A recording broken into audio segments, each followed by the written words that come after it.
तो मार्वल का सुपरमैन कहा जाने वाला सुपर हीरो सेंट्री मार्वल के मोस्ट पावरफुल सुपर हीरोज में गिना जाता है। तो कैसा होगा इसकी ओरिजिन को जानना, तो फिर चलिए इस वीडियो को शुरू करते हैं।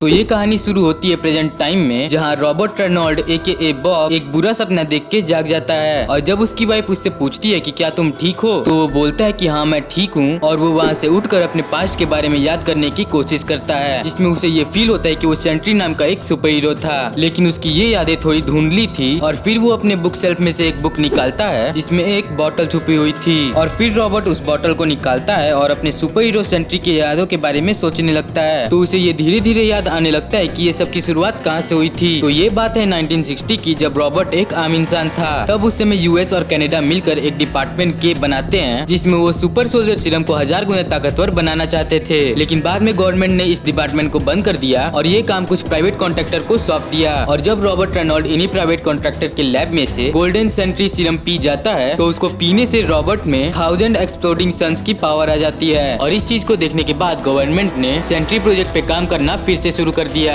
और रॉबर्ट को सेंट्री प्रोजेक्ट के टेस्ट के लिए चुन लिया गया। और फिर इसके बाद सेंट्री खुद को एक बेहतरीन सुपर हीरो साबित करता है और बहुत से सुपर हीरोज के साथ काम भी करने लगता है। और फिर सेंट्री एवेंजर्स के साथ मिलकर वॉइड से लड़ता है, जो कि एक बहुत पावरफुल विलेन था। और इन सब चीजों को याद करने के बाद वो बुक में रखे बॉटल को पी जाता है, जिसमें गोल्डन सेंट्री सीरम होता है। और इसको पीते ही रॉबर्ट वापस से सेंट्री बन जाता है और रॉबर्ट के सेंट्री बनते ही वॉइड भी आजाद हो जाता है। और फिर सेंट्री एवेंजर्स और बाकी सुपर हीरोज को ये बताने जाता है कि वॉइड वापस आ गया है। लेकिन कोई भी सुपर हीरो ना ही सेंट्री को पहचानता था और ना ही वॉइड को। तो फिर सेंट्री वहाँ से निराश होकर वहाँ से चला जाता है। लेकिन सेंट्री की सुपर पावर्स आने के बाद रॉबर्ट को उसका वॉच टावर अपने शहर के ऊपर दिखने लगता है, जहाँ से वो सारी क्रिमिनल एक्टिविटीज पे नजर रखता था। और वहाँ जाने के बाद रॉबर्ट को ये पता चलता है कि उसका वॉच टावर एक सिग्नल ट्रांसमिट कर रहा है, जिसकी वजह से किसी को भी सेंट्री के बारे में कुछ भी याद नहीं है। और फिर सेंट्री उस सिग्नल को बंद कर देता है, जिससे कि बाकी सारे सुपर हीरोज को सेंट्री के बारे में याद आने लगता है। और फिर बाकी सुपर हीरो सेंट्री के साथ मिलकर वॉइड को रोकने के लिए तैयार हो जाते हैं। और फिर मिस्टर फैंटास्टिक को ये याद आता है कि वॉइड एक सेंट्री का ही हिस्सा है, जो कि सेंट्री के पावर्स की वजह से ही एग्जिस्ट करता है। और इसी वजह से सेंट्री और बाकी सुपर हीरोज ने मिलकर सेंट्री के वॉच टावर से एक सिग्नल ट्रांसमिट किया था, जिससे कि सभी लोग सेंट्री को भूल जाए और वॉइड जैसा एक खतरा वापस ना आ सके। और इस बार भी सेंट्री और बाकी सुपर हीरोज मिलकर उसी काम को फिर से करते हैं, जिससे कि सब कुछ नॉर्मल हो जाता है और सभी सेंट्री और रॉबर्ट रेनॉल्ड को भूल जाते हैं। और अगर हम लोग सेंट्री की पावर्स एंड एबिलिटीज की बात करें, तो सेंट्री के पास वो हर पावर है जो कि सुपरमैन के पास है। और इसके अलावा सेंट्री के पास regeneration, teleportation, invisibility, matter manipulation, molecular manipulation जैसी भी पावर है। तो आज के लिए बस इतना ही। अगर आप लोग को आयरन मैन की ट्रायोलॉजी की बिहाइंड द सीन फैक्ट जानने हैं, तो ऊपर वाली वीडियो देखें, और शैंग-ची मूवी की बिहाइंड द सीन फैक्ट जाननी है तो नीचे वाली। उम्मीद करता हूँ आप लोग को सेंट्री की ये ओरिजिन वीडियो अच्छी लगी होगी। अगर हाँ तो वीडियो को लाइक करिएगा और चैनल को सब्सक्राइब।